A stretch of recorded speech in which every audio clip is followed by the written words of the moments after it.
로마인서 공부, 오늘은 그 14번째 시간으로 로마인서 제13장을 같이 공부합니다. 로마인서 제13장입니다. 로마인서의 구성은 먼저 시간에도 이야기했습니다마는 1장부터 11장까지는 우리가 어떻게 하나님 앞에 구원을 얻는가, 그걸 가르쳐주고 있습니다. 그리고 12장부터 16장까지는 구원받은 성도는 어떻게 생활해야 되느냐, 그 생활 강령, 이것을 12장부터 16장까지 가르쳐주고 있습니다. 그래서 지난 시간 12장을 공부를 하면서 우리 하나님 앞에 구원받은 성도는 첫째 뭘 합니까? 12장에 보면은 모든 하나님의 자비하심으로 너희를 권하노니 너희 몸을 하나님이 기뻐하시는 거룩한 산제물로 드리라, 그렇게 말씀하시고, 이 세대를 본받지 말고 변화하여 하나님의 온전하신 뜻이 무엇인가를 분별해라, 이렇게 말하고 있는 것이죠. 이것이 구원받은 성도들이 맨 먼저 할 일입니다.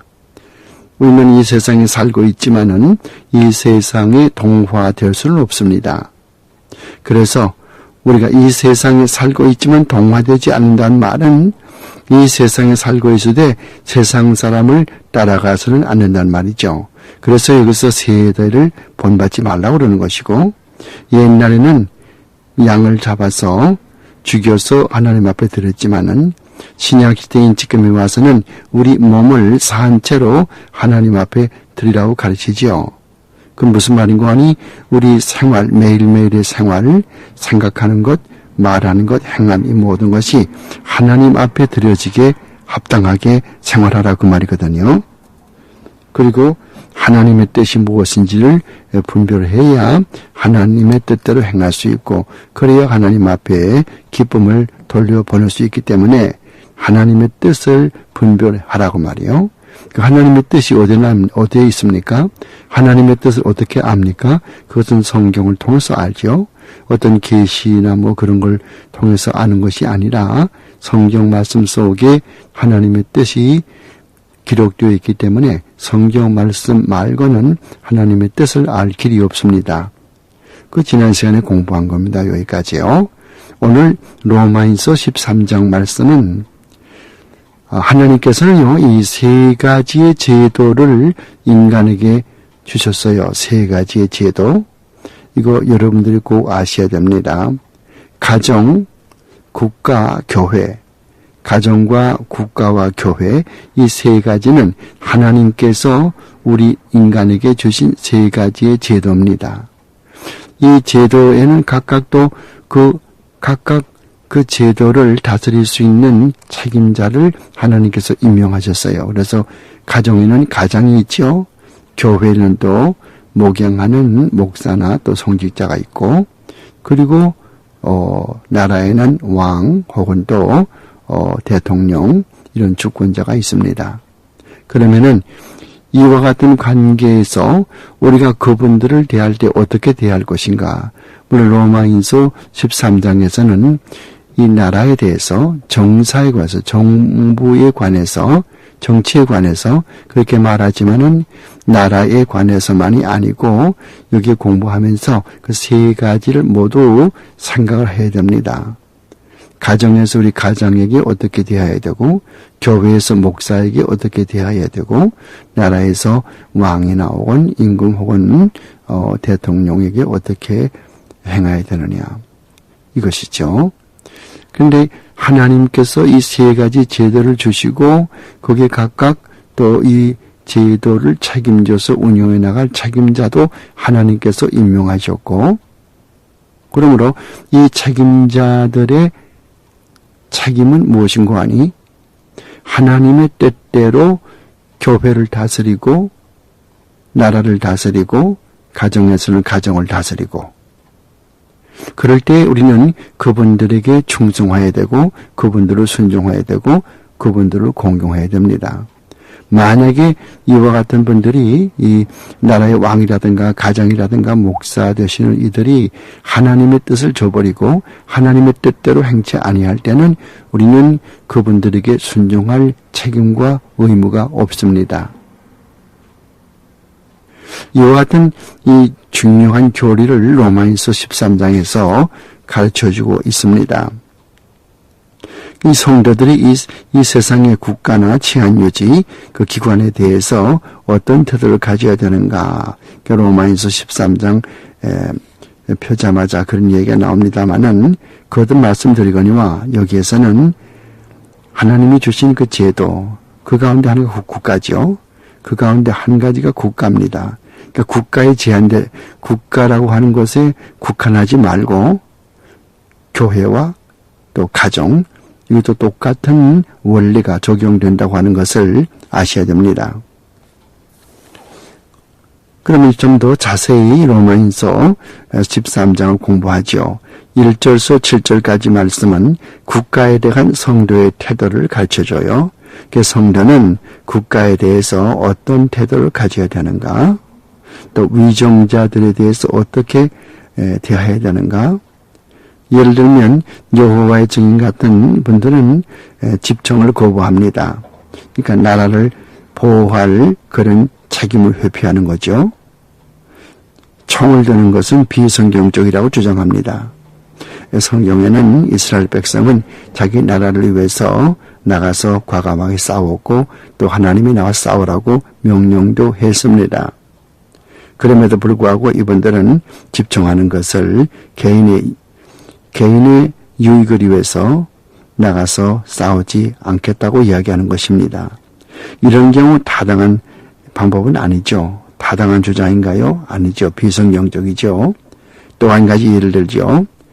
주일에 교회에 나가지 말고 나라를 위해서 고사포 진지를 구축한다든가 또 방공호를 판다든가 어떤 노력동원을 한다든가 그렇게 정부에서 지시한다면은 우리가 어떻게 해야 됩니까? 이 정부의 지시를 따라야 됩니까? 아니면은 이 지시에 대항해야 됩니까? 주일날에는 우리가 하나님 앞에 나와서 예배드려야 되는 날이거든요. 그럼에도 불구하고 주일에 예배하지 말고 공장에 나와서 일하라든가 학교에 나와서 공부하라든가 이렇게 한다면 문제가 생기죠. 실제로 북한 땅에서는 6.25 전쟁이 나던 그 무렵에 학생들을 주일에 학교에 등교하게 만들어서 주일 공부를 했습니다. 안 나오는 분들은, 안 나오는 학생들은 그 성적이 나오질 않고 결국은 낙제해서 학교에서 퇴학당하는 그런 일들이 있었거든요. 그런데 신앙이 좋은 분들은 그렇게 하더라도 학교 퇴학을 맞더라도 결코 주일에 학교에 나가지 않고 교회에 출석했던 이런 일들이 있거든요. 그래서 심각한 문제입니다. 정부에서 무엇을 지시한다고 해서 무조건 따를 것이 아니라 그 지시하는 위정자들이 하나님의 뜻대로 모든 일을 지시하고 행정하고 백성들을 다스리는가. 그렇지 아니하면은 성도는 거기에 속박될 이유가 없고 양심의 자유에 따라서 당연히 그분들과 대항해서 하나님의 편에 서야 되는 거죠. 여러분 꼭 한 가지 알 것은 우리 성도들은 항상 하나님의 편에 서야 되는 것입니다. 사람의 편에 서는 게 아니에요. 어떤 부흥 강사들이 부흥회를 한다고 하더라도 많은 부흥사들이 잘못된 교리를 가르치는 것이 요즘에 이런 그런 상황 아닙니까?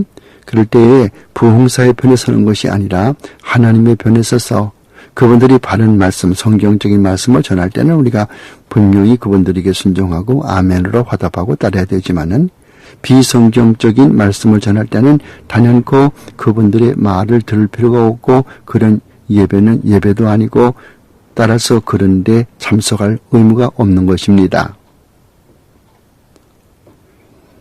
분명한 것은 국가나 정부는 단지 사람이 제멋대로 만든 것이 아니고 하나님이 정하신 것이고 하나님께서 그러한 제도를 우리에게 주셨다고 하는 거 꼭 여러분이 아셔야 됩니다. 여러분 가정을 소홀히 할 수 있습니까? 못하죠. 왜요? 이 가정은 하나님이 주신 제도입니다. 우리가 국가에 불충할 수 있습니까? 하나님이 주신 제도이기 때문에 나라의 위정자들이 하나님의 뜻대로 백성을 다스리는 한 우리는 반드시 나라의 위정자들에게 순종하고 공경해야 됩니다. 물론 하나님의 뜻대로 다스리지 않고 하나님의 뜻대로 하지 않고 백성들을 억압하거나 폭정으로 이어나가면 단연코 우리 목숨 다한 날까지 싸워야 되겠죠. 그래서 이 국가나 정부는 단지 사람이 제멋대로 만든 것이 아니라고 하는 것을 꼭 아시고 하나님께서 우리에게 주신 제도라고 하는 것을 아셔야 되겠다 그 말이죠. 다니엘서 2장 21절을 보세요. 다니엘서 2장 21절 말씀 보면은 하나님은 나라의 왕들을 세우시기도 하고 또 폐하시기도 한다 그랬죠. 그러니까 나라의 왕이 세워지고 나라의 왕이 폐해지고 즉 나라가 망하고 나라가 일어나고 하는 것도 하나님께서 하신 일이라고 말이거든요. 바벨론 나라가 필요 없다고 여겨지죠. 바벨론 나라는 이스라엘 백성들을 괴롭혔고 이스라엘 백성들을 침략했고 이스라엘 백성을 침략하는 하나님의 백성을 침략하는 그런 바벨론 같은 나라가 왜 필요하겠는가? 요즘 말로 말하면은 이라크라든가 이런 알카에다라든가 이런 이슬람 사람들이 미국을 자꾸 해치고 또 세계 여러 나라의 자유를 유린하는데 그분들이 왜 필요한가? 또 북한 정권이 왜 필요한가? 북한 정권도 하나님의 승인하에 세워졌는데 그게 왜 필요하겠는가?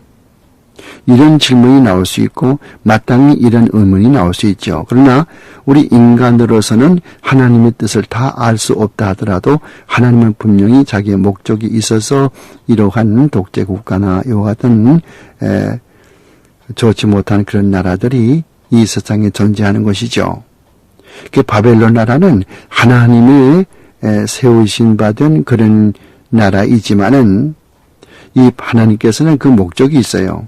이스라엘 백성이 하나님의 말씀을 순종치 않고 자행자직하면서 죄를 지을 때에 그 형벌하는 방법을 하나님께서는 이 바벨론 나라로 하여금 이스라엘 백성을 침범하게 하여 이스라엘 백성들을 정신 차리게 했던 그런 목적의 바벨론 나라가 이용됐거든요.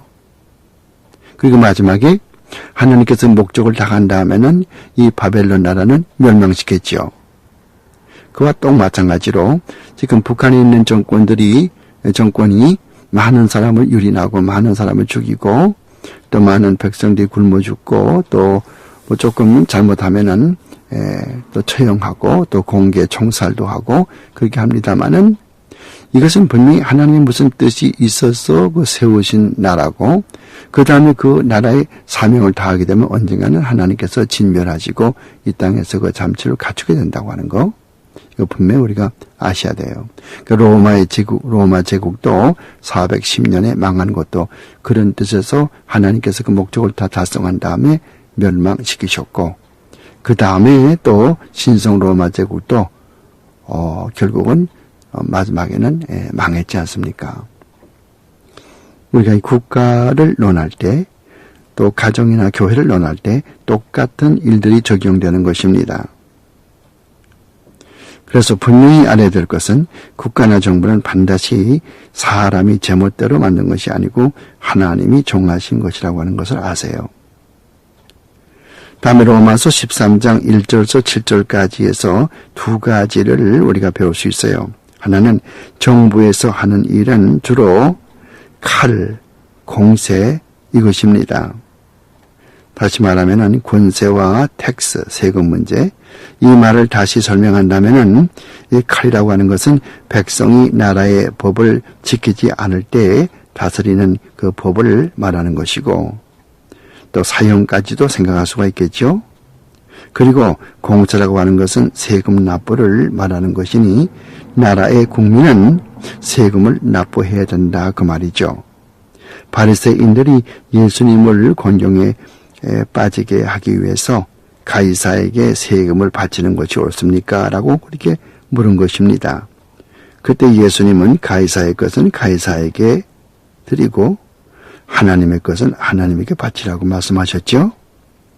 교회에서 헌금도 하고 또 나라의 세금도 바치라고 하는 명백한 우리 주님의 가르침입니다. 옛날 영국의 제임스 1세라고 하는 왕이 있었습니다.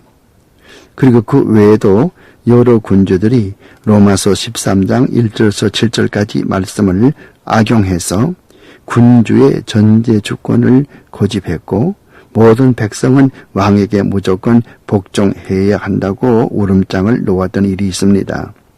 이것은 크게 잘못된 것입니다.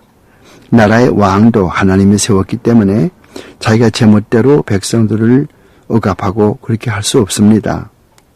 이미 하나님의 법을 떠나서 성경 말씀을 떠나서 제멋대로 백성을 억압한다면은 그것은 자기 본연의 그 자세를 저버린 것이고 본연의 책임을 벗어난 것입니다. 모든 권리와 모든 이런 주권은 국민에게서 나오는 것이거든요. 군주에게 그런 특권이 있는 것이 아니에요. 군주는 누구도 백성들을 자기 멋대로 억압하고 착취하고 할 수가 없습니다. 하나님은 그것을 성경에서 용납하지 않아요. 그러므로 그렇게 하는 분들은 하나님의 법을 어긋나는 사람이고 하나님을 법에 어긋나게 통치하는 그런 군왕에게는 우리가 복종할 필요가 없고 공경할 필요도 없다고 말이거든요. 그래서 많은 사람들은 순교당할지언정 그런 분들에 절대로 순종하지 아니했습니다. 그러나 불행스럽게도 우리 일정시대 일본 사람들이 우리나라를 통치할 때는 많은 사람들이 일본의 신사참배라고 하는 일본의 신에게 절하는 그런 일들을 많이 했죠. 성도들 가운데도. 이것도 엄격히 말하면 잘못된 것입니다. 정부가 하나님의 뜻이 아닌 일을 강요할 때 그것은 하나님의 뜻이 아닌 것을 강요한다면 그래서 우리는 거기에 복종할 필요가 없다고 하는 것을 우리가 분명히 여기서 아셔야 됩니다. 국가도 또 이런 군주도 반드시 하나님이 내신 것이므로 그들도 군주들도 백성들 못지않게 하나님에게 책임을 지고 복종할 의무가 있다고 하는 것을 꼭 아셔야 돼요. 그들 군주가 하나님에게 순종하지 않으면은 그들도 결국은 축출되고 처방되고 교체되어야 되는 것이지요. 사도행전 5장 29절 말씀에서 베드로는 사람보다 하나님에게 순종함이 마땅하다 그렇게 말씀을 했어요. 여러분 성경 가지고 계시면은 사도행전 5장 29절 말씀을 읽으시고 거기에 색연필로 마크해 두었다가서 이 말씀을 외우세요. 사람보다 하나님에게 순종함이 마땅하다. 물론 사람의 생각과 또 하나님의 생각이 똑같을 때는 그건 우리가 그 말씀을 순종하면은 사람도 기뻐하고 하나님도 기뻐하겠죠. 하지만은 사람의 생각이 다르고 하나님의 생각이 다른 그런 경우가 있지 않습니까? 성경 말씀은 이렇게 가르치는데 어떤 분은 또 저렇게 하라고 그러거든요. 그럴 때는 어디를 따라가야 됩니까? 항상 우리 성도는 하나님의 편에 서야 되거든요. 그래서 하나님의 말씀을 따라야 되는 것입니다. 우리가 적당히 이렇게도 하고 저렇게도 하고 그렇게 할 수 없어요. 또 중간치기는 없어요. 난 하나님 편도 아니고 사람 편도 아니고 그런 거는 있을 수가 없어요. 예수께서 나를 이용하는 것이 아니면은 곧 적이라고 말씀을 했거든요. 그러므로 우리가 그리스도를 따르지 않으면은 그건 자연히 사탄을 따르게 되는 것이고 사탄을 따르는 사람은 절대로 주님을 따를 수 없고 그 경계가 명확합니다. 이것이 개혁주의입니다. 진리와 비진리는 그 경계선이 명확해야 되는 것입니다. 이것도 아니고 저것도 아니고 그런 그 회색 분자처럼 그렇게 우리가 신앙생활은 없어요. 그래서 성경 말씀은 차든지 덥든지 하라고 그러는 것입니다. 라오디게아 사람들 모양으로 뜨겁지도 않고 덥지도 않고 주님께서는 그런 사람들은 입에서 토해내겠다고 그랬지 않습니까? 이거 참으로 중요한 것인데 오늘에는 이러한 신앙들이 많이 잘못되어 가지고서 모두 이런 적당주의로 적당하게 이것도 행하고 저것도 행하고 자기 유익을 위해서 자기의 몸을 사리면서 그렇게 생활하는 분들이 많이 있습니다만은 하나님이 결코 기뻐하지 않는 방법입니다. 베드로는 사도행전 5장 29절에서 한 말, 사람보다 하나님께 순종하는 것이 마땅하다. 얼마나 옳은 말씀입니까? 출애굽기 1장 17절 그 말씀에서 애굽의 산파들이나 출애굽기 2장 3절에 그 모세의 부모는 바로에게 불순종했습니다. 왜 그렇습니까? 바로가 하는 일이 하나님의 뜻에 맞지 않고 하나님의 말씀에 어긋나기 때문에 순종하지 않는 거죠. 국가와 군주를 하나님이 세우셨다면은 하나님의 명령에 반대가 되는 일을 그분들이 할 때 그러한 권세가 없는 것은 자명한 일이거든요. 하나님이 세우신 종이 하나님의 뜻대로 일을 하지 아니하면은 그 잘못된 것이거든요.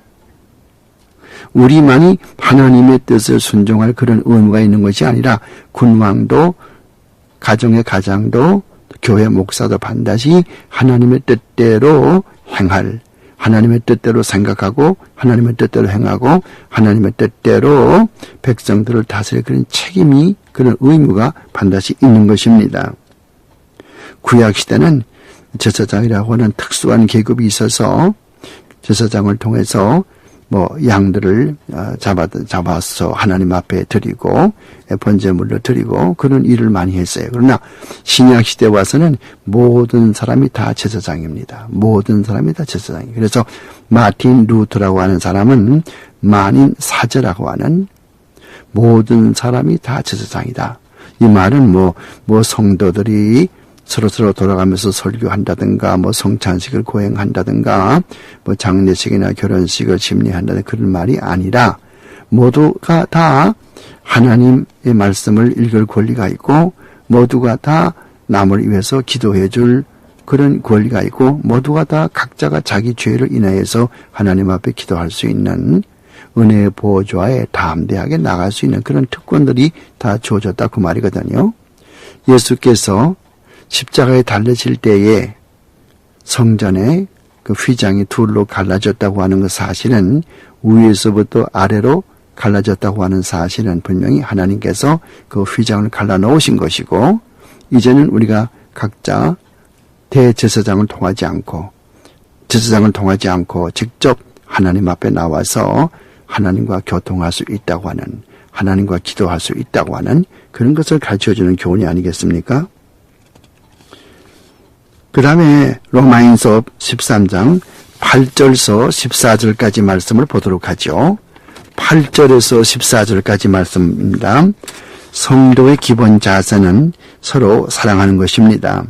이웃을 사랑함으로 말미암아 하나님의 사랑이 그 안에 거하고 하나님과도 바른 관계를 유지하며 따라서 위로 하나님과의 관계 또 아래로서는 옆으로 이웃과의 바른 관계, 다시 말하면 이웃을 내 몸처럼 사랑하는 그런 관계로 말미암아 참다운 십자가가 이루어지게 되는데요.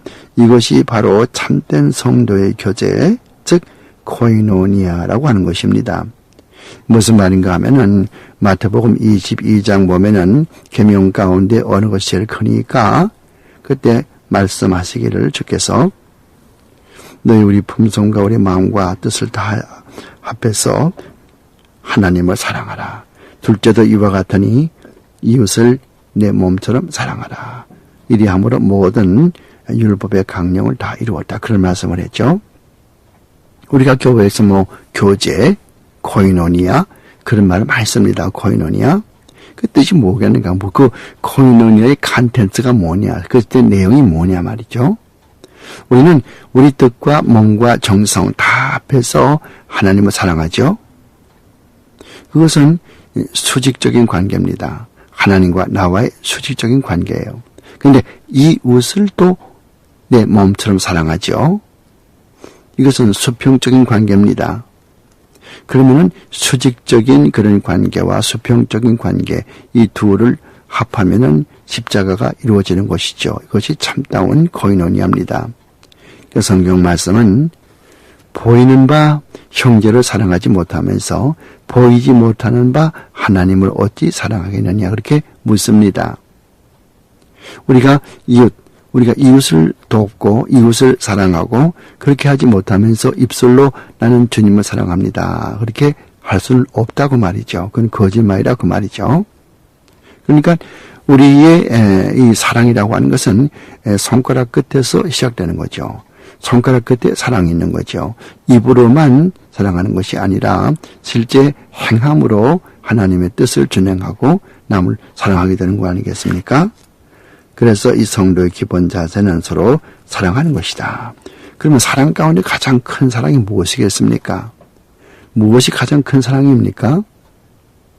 물론 야고보서에 보면은 형제가 굶주리고 헐벗었는데 형제의 편안히 가라 하면은 너희 믿음이 어디에 있느니요? 그런 말씀을 하셨어요.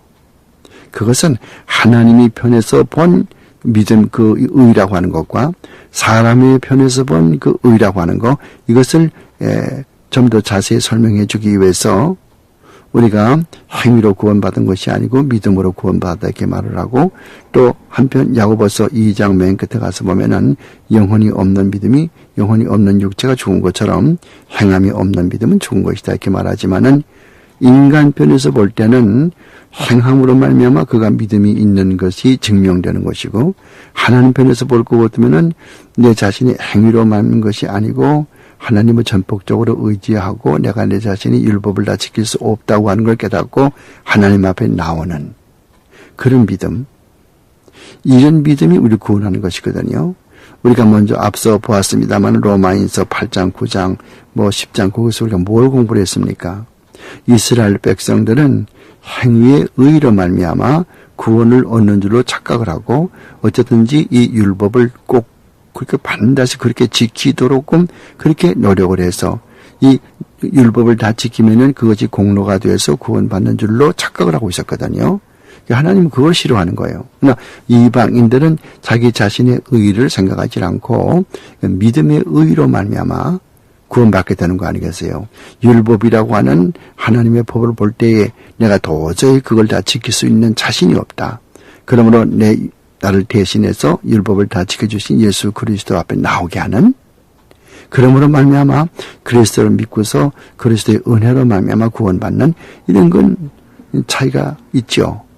유대 민족과 이 이방인들의 생각에 차이가 있지 않습니까? 하나님은 어느 편인가 하면은 이방인들이 그런 생각을 가지고 있는, 여기에 하나님의 은혜에 말미암아 저희들이 구원받는다고 하는 것을 가르쳐주지 않아요. 로마에서 11장이나 10장에서 말이죠. 그러면서 하나님께서는 에서와 야곱 이야기를 하지 않습니까? 로마서 9장에서 에서는 형이고 야곱은 동생 아니에요. 한날 한시에 나온 쌍둥이지만은 에서는 형, 야곱은 동생. 하지만은 하나님은 동생인 야곱을 택해 주셨다. 그것은 하나님의 사랑에 기인하는 것이다. 모든 사랑 가운데 뭐가 가장 중요한 사랑이, 물론 사랑의 종류가 많이 있어요.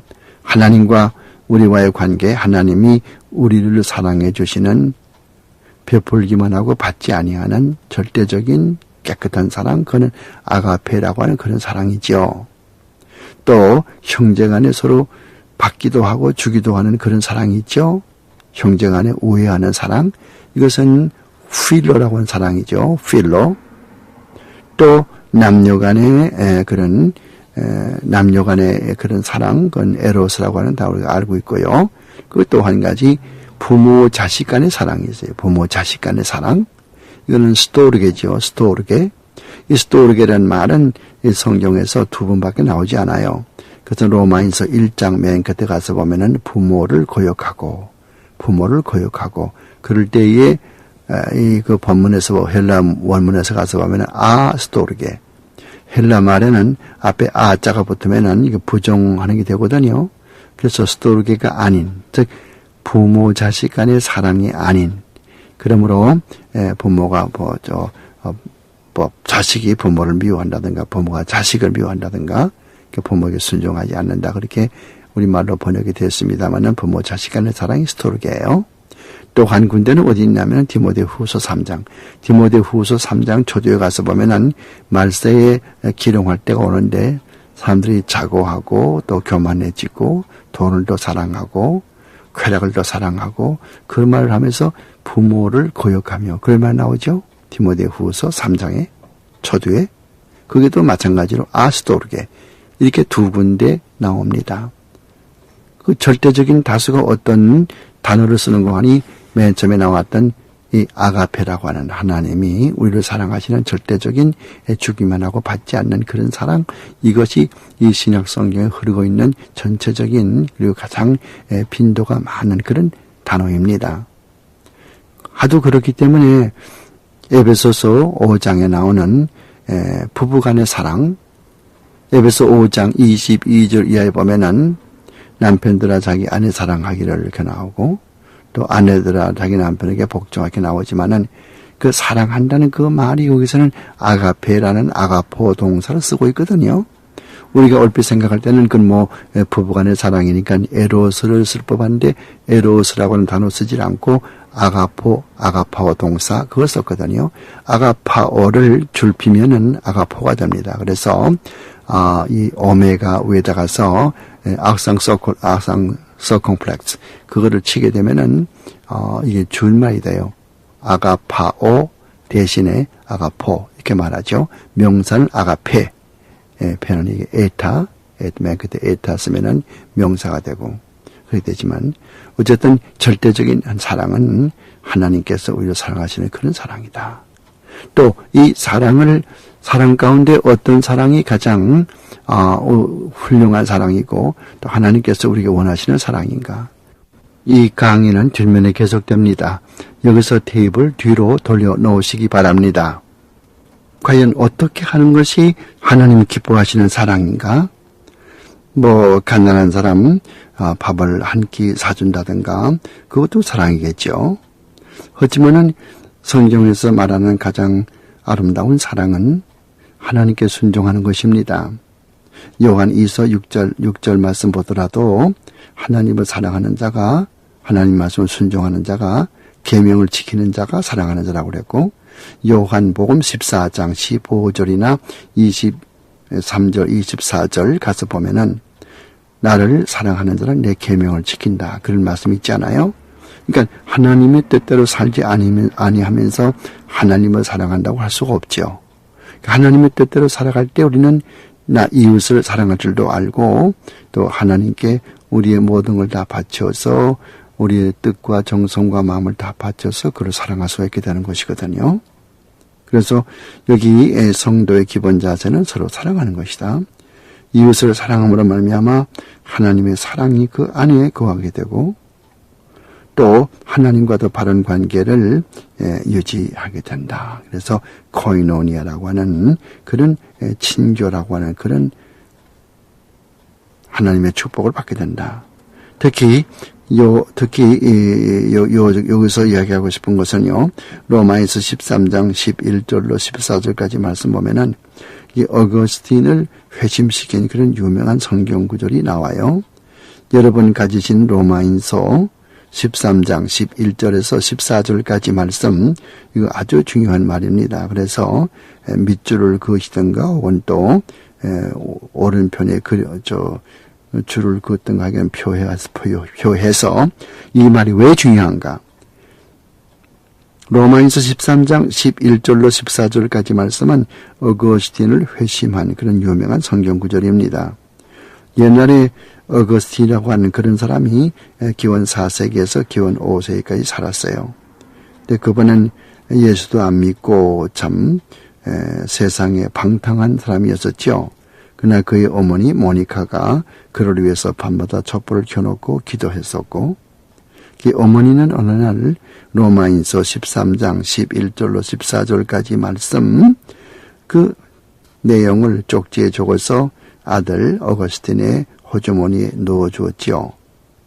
그 다음날 어거스틴은 또 어떻게 하면은 오늘 저녁에 어떤 유흥지로 갈까 그것을 생각하고 있었는데 밀라노의 공원에서 그런 사색에 빠져 있을 때에 호주머니에 손을 넣었더니 무언가 잡히는 것이 있어서 그것을 끄집어내 읽었더니 바로 로마인서 13장 11절로 14절까지 말씀입니다. 무슨 내용이 적혀 있습니까?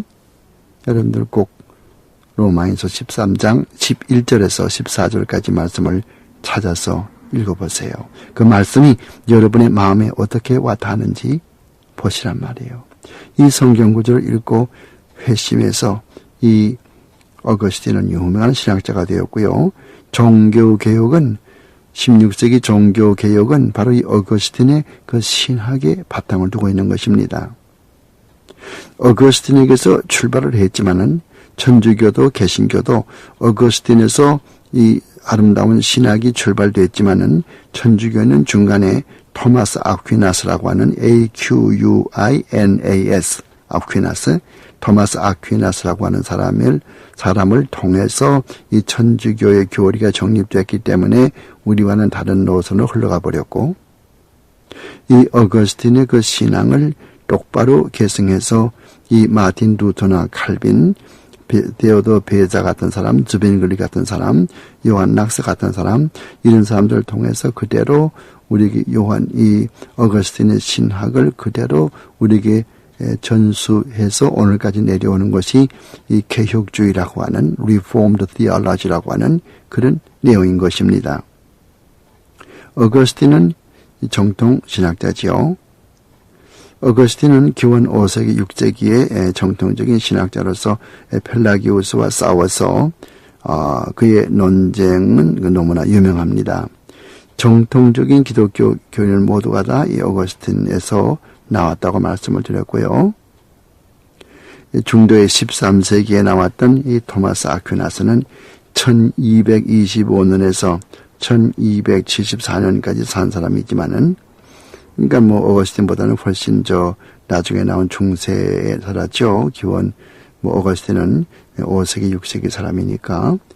천주교의 교리가 어거스틴의 교리에 많이 영향을 미쳐야 되겠지만은 그렇게 하질 못하고 중간에서 토마스 아퀴나스가 끼우는 바람에 그분의 영향을 받아서 천주교는 어거스틴의 사상과는 거리가 먼 그런 신학 노선을 걷고 있습니다.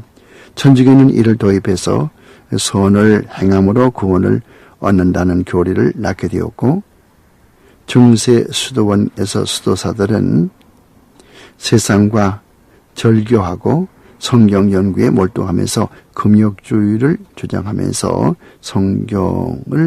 성경에서 말하는 그 이상의, 성경에서 말하고 있는 그 이상의 어떤 공로를 세우면은 그 공로를 교회에다가 예치해 두었다가 다른 믿음이 약한 사람에게 그 공로를 성찬식을 통해서 나누어 주게 되면 그 사람도 구원을 받게 된다고 하는 그 이상한 이른바 잉요공로라고 하는 잉요공로, 이것을 신학적인 용어로는 supererogation, 스펠링은 supererogation, supererogation을 그런 기독교의 천주교의 교리가 있어요. 이와 같은 그 제도를 그들이 만들어 가지고서 공을 세워야만 구원을 받는다고 하는, 그리고 공이 남아 돌아가면은 교회에 예치해 두었다가서 믿음이 약한 사람에게 나누어 준다고 하는 이런 그 잘못된 그런 구원관을 천주교에서 가르치고 있어요. 그러나 어거스틴의 이런 신학은 전적으로 하나님의 은혜에 의한 구원을 주장하여서 정통성을 유지하고 있는 것이 사실입니다. 그럼 이제 이렇게 우리가 이 로마인서 13장의 내용을 이렇게 조감도로 보았습니다. 대개 무슨 내용이 적혀 있는가고요.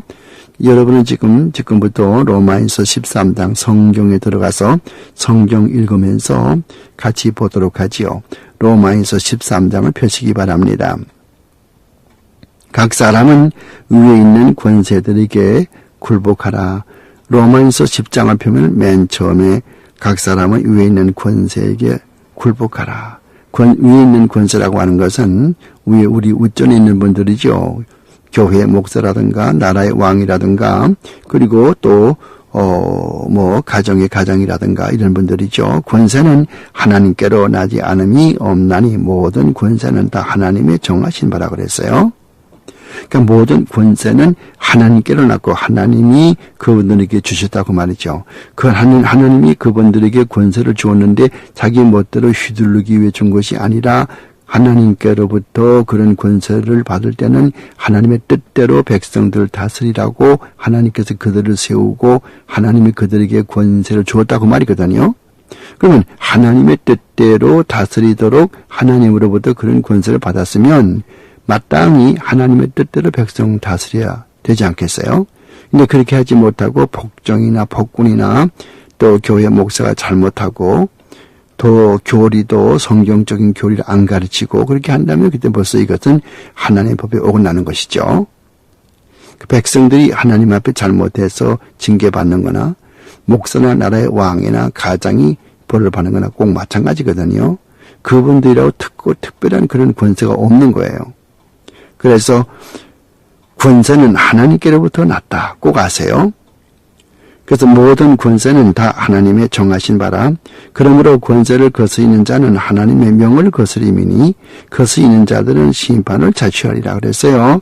2절 말씀 보니까 하나님이 이런 가정과 교회와 국가를 세우시고 거기에 각각 가장과 목사와 왕을 주었는데 이분들이 하나님의 뜻대로 가정에서 다스리고 교회에서 다스리고 또 나라에서 이렇게 통치한다면은 반드시 우리 성도들은 그분들을 존경하고 공경하고 또 순종하고 그렇게 해야 한다고 하는 것이죠. 만약에 그렇게 하지 아니하면은 하나님의 심판이 온다고 하는 것이에요. 관원들은 선한 일에 대하여서 두려움이 되지 않고 악한 일에 대하여 되나니 내가 권세를 두려워하지 아니하겠느냐. 왜 나라의 대통령이 있습니까? 왜 가장이 있습니까? 왜 목사가 있습니까? 그 말이에요. 악한 일에 대해서 되는 것이 아니에요. 그분들은 하나님의 뜻을 이 땅에 전하고 하나님의 뜻대로 백성들을 다스려서 국가라든가 가정이라든가 교회라든가 그래서 하나님의 뜻대로 다스려서 그들이 행복해지고 그들이 하나님의 축복을 받고 우리 선한 일을 행하도록 그런 목적을 위해서 이런 관원들 말하자면 대통령이라든가 또 구청장이라든가 어떤 장관이라든가 국회의원이라든가 이런 사람 다 그러한 뜻을 그러한 목적을 가지고 있다고 말이죠. 네가 권세를 두려워하지 아니하느냐. 그렇게 그러한 권세를 가지고 있는 윗전들을 두려워하지 않겠느냐고 말이에요. 선을 행하라. 그리 하면은 그에게 칭찬을 받으리라. 그는 하나님의 사자가 되어서 내게 선을 이루는 자니라. 그러나 내가 악을 행하거든 두려워하라. 그러니까 이 하나님께서 세우신 이런 모든 지도들과 또 이런 모든 권세자들에게 이런 모든 책임자들에게 하나님께서 주시는 그 말씀대로 행하도록 그렇게 역사하시는데 그렇게 해서 하나님의 뜻대로 행하면은 우리가 그들을 공경해야 되겠지만은 그렇게 하지 아니하면은 안 된다고 말이죠. 그런데 만약에 그들이 하나님의 뜻대로 백성들을 다스리는데도 불구하고 우리가 나라에 불복종한다든가 또 교회에 불복종한다든가 혹은 또 가정에 불복종한다든가 이렇게 될 때는 어떻게 되는가? 그때는 여기 보니까 두려워하라 그런 말씀이에요. 그가 공연히 칼을 가지지 아니하였으니 곧 하나님의 사자가 되어서 악을 행하는 자에게 진노하심을 유하여 보응하는 자 그랬어요. 이게 분명히 보세요. 하나님의 사자라고 그랬어요. 교회의 목사님 하나님의 사자지요. 나라의 대통령 하나님의 사자죠. 왜요? 하나님의 뜻을 맡아가지고 백성들을 다스리는 그런 직책을 맡았으니 하나님의 사자란 말이에요. 그러니까 Minister of God. Minister of God. 하나님의 백성이란 말이에요. 또 가장도 마찬가지예요. 자기에게 주어진 이런 가설들, 식구들 이것을 하나님의 뜻대로 다스릴 책임이 있기 때문에 이렇게 이야기하는 것입니다. 그가 공연히 칼을 가지지 아니했다. 그런 권세를 하나님이 그분이 책임자들에게 준 것은 반드시 악한 사람을 징계하고 선한 사람을 잘 보호한 거거든요. 그러니까 이 모든 책임자들의 그런 근본적인 목적은 악을 미워하고 악한 사람을 징계하고 선을 보호한단 말이에요. 의로운 사람을 보호하고 악한 것을 징계하기 위해서 하나님께서 이분들에게 이런 권세를 준 것이거든요. 그런데 그럼에도 불구하고서 선한 사람이 의로운 사람이 오히려 피해를 보고 악한 사람이 오히려 득세하고 악한 사람을 이들이 비호하고 보호한다면은 이건 잘못된 것이죠.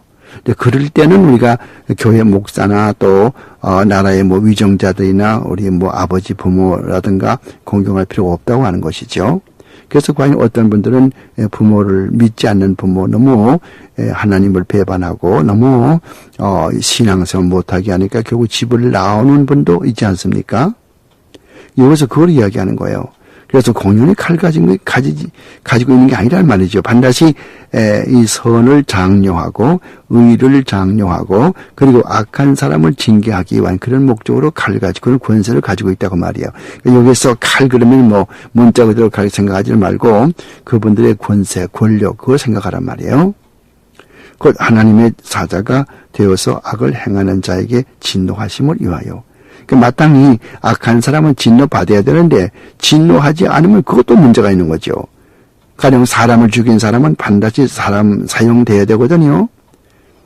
창세기 9장 6절 말씀대로. 그런데 그렇게 하지 않고 그냥 2, 3일 동안 가두어 놓았다가 다시 석방하면 이것도 하나님의 뜻에 어긋나는 거 아니에요. 그러니까 성경에서는 살인한 사람은 하나님의 형상을 파괴했기 때문에 반드시 그 선에서 피를 차셔야 된다고 창세기 9장 6절에 말하면은 그대로 사형 집행해야 되는데 자기 멋대로 사형 집행하지 않고 자기 멋대로 놓아주고 이것도 하나님의 뜻에 어긋나는 것이죠.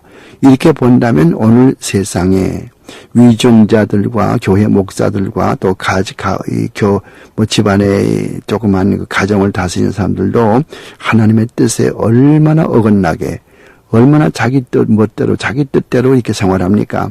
그러나 반드시 하나님께서 갚아주시죠. 보세요. 웨스트민스터 신앙고백서 소요리문답 제56문 웨스트민스터 신앙고백서 소요리문답 제56문에는 하나님의 뜻을 어기는 사람은 이 세상에서는 사람의 형벌을 면할 수 있으나 반드시 하나님의 형벌을 면할 수 없다고 하는 것을 가르쳐주기 위한 목적이다.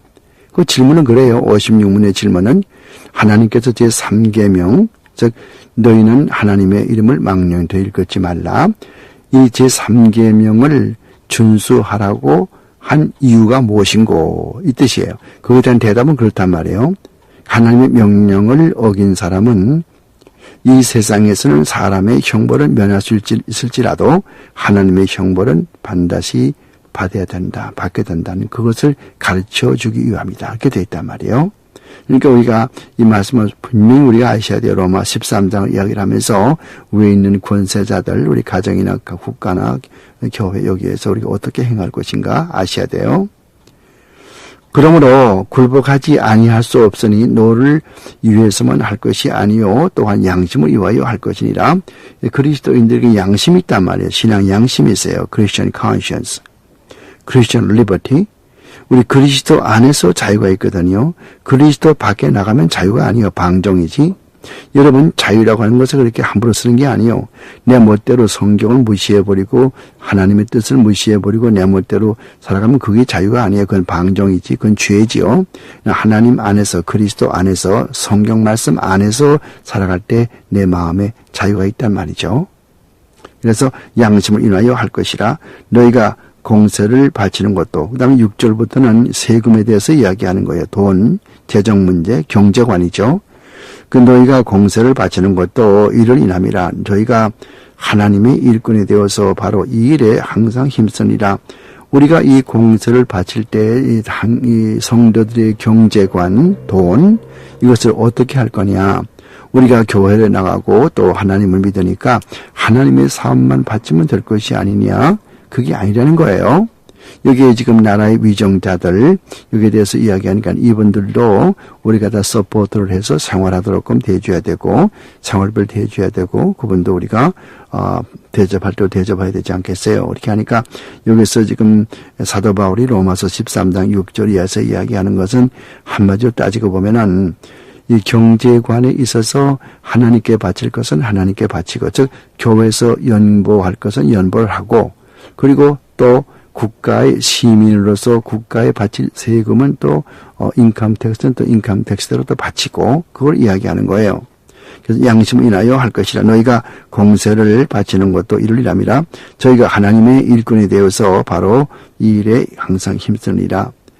모든 자에게 줄 것을 주되 공세를 받을 자에게 공세를 바치고 국세 받을 자에게 국세를 바치고 두려워할 자를 두려워하며 존경할 자를 존경하라. 그러니까 모든 것을 합리적으로 모든 것을 성경적으로 하면은 문제가 없는 거지요.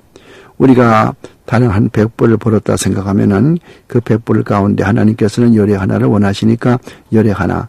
하지만 뭐 반드시 열의 하나 그런 사상은 없어요. 구약 성경에서는 열의 하나를 바쳤지만은 신약 성경에서는 뭐든지 로마인서 12장 1절에 있는 대로 우리 몸 전체, 우리가 가지고 있는 것 전체, 이 몸을 전체를 하나님 앞에 산 제물로 바치라고 그랬으니까 반드시 그것이 뭐 10의 하나가 아니라 10의 2나 10의 3조나 10의 4조나 간에 어쨌든 자기가 할 수 있는 모든 걸 다 바쳐서 자기 몸도 내 몸도 내 것이 아니고 내 재산도 내 것이 아니고 하나님께서 건강 주시고 하나님께서 지혜를 주셔서 이 재산을 내가 가지고 있으므로 이 모든 게 하나님의 것이거든요. 그러니까 신약 사상은 우리 몸과 우리의 생명, 우리의 재산 이 모든 게 다 하나님의 것인데 잠시 맡아가지고 있다가 하나님 앞에 빈손으로 간다는 것이 이 신약적인 사상. 그러니까 다시 말할 것 같으면 하나의 이런 그 청지기 같은 그런 생활이거든요. 그러니까 이럴 때는 우리가 하나님 앞에 바칠 것은 하나님 앞에 바치고 또 국가에 바칠 세금은 또 국가에 바치고 이것을 분명히 여기서 이야기해주고 또 두려워할 자, 위정자들이 백성을 하나님의 뜻대로 잘 다스릴 때는 두려워해서 그를 서포트하고 그를 공경하고 그를 순종해야 되고 그렇지 아니하면은 그럴 의무가 없는 것이고 피차 사랑의 비대에는 아무도 빚도 지지 말라. 남을 사랑하는 자는 율법을 다 이루었느니라. 사랑, 기독교는 사랑이죠. 예수 그리스도의 십자가의 사랑도 사랑이지만은 하나님께서 그의 아들을 보내신 것도 사랑이고 그 사랑인데 이 사랑의 내용을 자세히 아셔야 돼요. 그냥 평화 이래도 사랑 뭐 저래도 사랑 그게 아니잖아요. 하나님께서는 구약 성경 말씀 보면은 얼마나 하나님의 백성들이 아닌 하나님의 백성을 대적하는 아말렉 사람이라든가 무슨 어토플레셋 사람이라든가 미디안 사람이라든가 얼마나 많은 사람들을 하나님께서 죽이라고 명령을 합니까? 그러니까 이 사랑이라고 하는 것이 너 좋고 나 좋고 하는 요새 신학계에서 이야기하는 라프로시망 프랑스 말이지만 요즘 한 10년 동안에 신학계에 새로 등장한 용어가 생겼어요. 그것이 라프로시망, RAPPROCHEMENT, 라프로시망. 이게 무슨 말인가 하니 절대로 남을 비방하지 말고 남이 아무리 잘못해도 가만 내버려두고 아무리 잘못된 교리를 도입해도 내버려두고 서로 좋은 게 좋고 은혜스럽게 행하고 서로 사랑해주고 이것이 라프로시망이라고 하는 그런 사상이거든요. 이것은 극히 비성경적입니다. 여러분 기독교는요 가장 배타적인 종교입니다. 기독교는 예수 그리스도 외에는 다른 데 구원이 없다고 가르쳐요. 하지만 요즘 목사들이나 요즘 신신학자들은 뭐라고 가르칩니까? 불교에도 유교에도 또 힌두교에도 또 이슬람교에도 구원이 있다고 가르치죠. 그래서 모든 종교는 다 똑같다고 가르치죠. 똑같은 목적지에 도달한다고 생각하죠. 이런 것은 극히 비성경적이거든요. 이게 잘못된 거란 말이죠. 이런 사람들은 사랑이라고 하는 그런 걸 내세워가지고서 이 주님의 진리의 말씀을 회파하는 그런 분들이죠. 이런 분들과 우리가 싸워야 되는 거죠. 만약에 이런 분들과 싸우지 아니하면은 옛날에 종교개혁이 성공했을 리가 없죠. 만약 마틴 루터나 칼빈이나 이런 분들이 이단적인 그런 사상들과 싸우지 아니했더라면은 그 무서운 천주교의 세력을 어떻게 꺾고 어떻게 승리했겠습니까? 그러므로 여기에서 이 말씀을 우리가 잘 이해할 필요가 있어요. 사랑, 하나님의 법을 이룬다. 그러니까 하나님의 법도 안에서 사랑이 있는 것이 하나님의 법도를 거슬리면서 사랑이라고 하는 것은 있을 수가 없다고 하는 것이에요.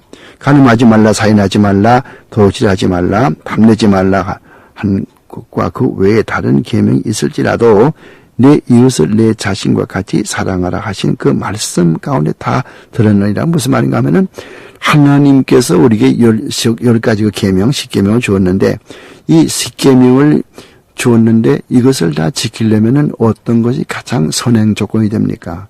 어떤 선행 조건이 있어야 이 모든 걸 지킬 수 있습니까? 사랑이거든요. 하나님을 사랑하면 다른 신을 둘 수가 없어요. 하나님을 사랑하면은 또 다른 우상을 만들 수 없어요. 하나님을 사랑하면은 하나님을 망령되 일컬 수 없고, 하나님을 사랑하면은 정한 날짜에 하나님 앞에 나와서 예배드리고 안식일을 꼭 기억하지요. 또 남을 사랑하면은, 부모를 사랑하면은 우리가 부모를 공경하게 되는 것이고, 또 남을 사랑하면은 죽일 수가 있습니까? 살인하지 못하지요. 남을 사랑하면은 간음할 수가 있습니까? 못하지요. 남을 사랑한다면은 또한 이웃에게 무슨 거짓말을 하거나 이렇게 남을 해코지하고 그렇게 할 수는 없지 않습니까? 그러니까 이 모든 것이 다 사랑에 기인한다고 말이거든요. 그래서 다른 계명이 있을지라도 내 이웃을 내 자신과 같이 사랑하라 하신 그 말씀 가운데 다 들었다는 것이죠. 사랑은 이웃에게 악을 행치 아니하나니 그러므로 사랑은 율법의 완전이라. 악이라고 생각할 때 보네로스라고 하는 헬라말의 보네로스, 악이라고 생각할 때 그 악은 무엇입니까? 다른 사람이 악을 행해도 가만 내버려 두는 것입니까? 바로 고쳐줄 의무가 우리에게 있죠. 가인이 자기 동생을 죽였습니다. 하나님께서 물었습니다. 가인에게. 가인아, 내 동생이 어디 있느냐? 그 가인의 대답이, 내가 알 게 뭡니까? 내가 아우를 지키는 자입니까? 그렇게 대답을 했죠. 하나님은 몹시 진노하셨단 말이에요. 우리는 모두가 다 형제를 지키는 자입니다. 형제가 잘못할 때에 그를 바로 인도해 줄 책임이 우리에게, 연대적인 책임이 우리에게 있어요. 그럼에도 불구하고서 그냥 사랑한다고 하는 그런 명목으로 그런 구실로 해서 다른 사람이 아무리 잘못 나가도 그냥 내버려 두는 것은 그 사랑이 아니죠. 그렇게 잘못해가지고 마지막에 하나님의 진리가 거기 임하면 어떻게 그것을 사랑이라고 할 수 있겠습니까?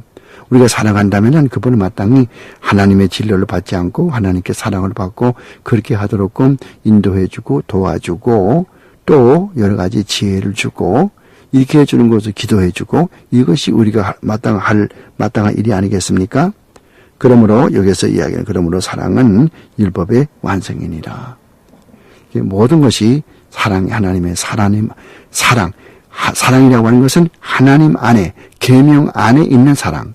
그러니까 주님의 뜻 안에서, 주님의 말씀 안에서 주님이 지시한 그 사랑, 그 말씀 안에서의 사랑이거든요. 아까도 말씀드렸습니다만은 말씀을 벗어나면 벌써 그것은 사랑이 아니고 그것은 방종이라고 하는 것이죠. 방종은 그것은 인간의 교만에게서 나오는 것이고 하나님의 진로의 대상이 되는 것입니다. 그래서 또한 여기에 11절 말씀 아까 말씀드렸습니다마는 로마인서 13장 11절부터 14절까지 말씀은 유명한 그 어거스틴을 회심시킨 그런 성경 구절이라고 했어요. 어거스틴을 회심시키는 성경 구절, 물론 하나님께서 역사했지만은 그 어머니 되는 모니카가 얼마나 훌륭한 경건한 여자입니까? 그분이 이 성경 구절을 종에다 베껴서 자기 아들의 호주머니에 넣어주고 기도했거든요.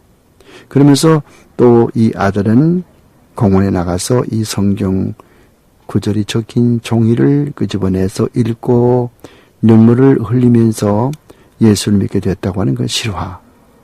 이와 같은 것이 여러분들 그 어거스틴의 참여로 어거스틴이 쓴 책이 있어요. 그 참회록이라고 하는 confession. 어거스틴의 confession. 그것을 꼭 여러분이 읽어보세요. 그러면은 이것은 누구나 다 한 번씩 읽어봐야 될 그런 좋은 책이거든요. 또한 너희가 이 시기를 알거니와 자다가 깰 때가 벌써 되었느니. 벌써 자다가 깰 때가 됐단 말이죠. 이제는 그 불신앙의 상태에서 깨어나가지고 하나님은 없다고 하나님을 무시하고 자기 자신의 교만을 내세우는 자기 자신이 하나님보다 더 높다고 생각하는 그런 교만한 데서 깨어나란 말이죠. 여러분 하나님을 안 믿거나 하나님이 없다고 하는 사람은 하나님보다 더 높아야 하나님보다 더 많이 알고 하나님보다 더 높아야 그렇게 판단할 수가 있어요. 왜 그러냐면은 자기가 하나님보다 못하면 어떻게 하나님을 판단할 수 있어요? 하나님이 있는가 없는가 어떻게 판단할 수가 있어요? 그러면 무신론자들은 하나님보다 더 높고 하나님보다 더 많이 안다 그 말입니까? 이건 논리적으로 모순되거든요.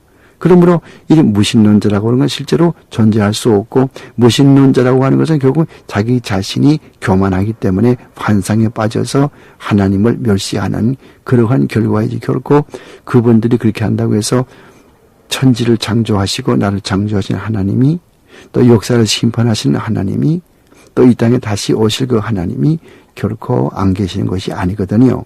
그래서 여기에 보면은 이 시기를 알거니와 자다가 깰 때가 되었단 말이에요. 깰 때가 되었으니까 이는 이제 우리의 믿음이, 우리의 구원이 처음 믿을 때보다도 가까워졌습니다 말이에요. 점점 구원의 날이 가까워져. 우리 고린도 후서 6장 말씀 보면은 보라 지금은 구원의 날이요 은혜의 날이라.